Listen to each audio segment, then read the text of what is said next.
En quelques semaines, Martine Vassal, la présidente de la métropole, arrivera à la moitié de son mandat. Pour l'occasion, elle organise à partir de ce mardi des tables rondes pour faire un point sur les avancées. Ce mardi matin, c'était l'économie dont il était question. Et si la présidente de la métropole défend un bilan plutôt positif du côté de l'opposition, le point de vue est bien différent. Fabio Marletta. 880 millions d'euros injectés dans l'économie locale chaque année, capitale européenne de l'innovation en 2022. À la moitié de son mandat à la tête de la métropole, Martine Vassal défend un bilan qu'elle estime plus que positif.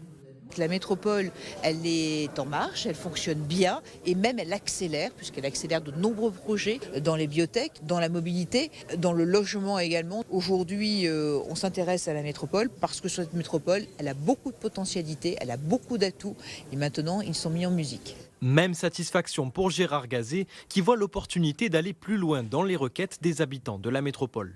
Il faut répondre aux grandes transitions qui nous sont demandées par nos concitoyens, transition numérique et transition écologique. La transition écologique, c'est justement le point sur lequel Sébastien Barle, élu de l'opposition, pointe du doigt la métropole. On le voit avec la politique de la métropole sur le territoire de Marseille en matière de déchets, en matière de gestion des déchets et de propreté. On le voit également sur la question du plan vélo, les fameux 8 grands itinéraires cyclables que l'on demande à corps et à cri depuis 3 ans. Et puis on le voit également sur le développement des transports collectifs que l'on ne fait pas assez vite. La métropole organisera dans les prochains jours d'autres tables rondes, par exemple sur le thème de l'habitat. Le mandat de Martine Vassal, lui, court jusqu'à la mi-2026.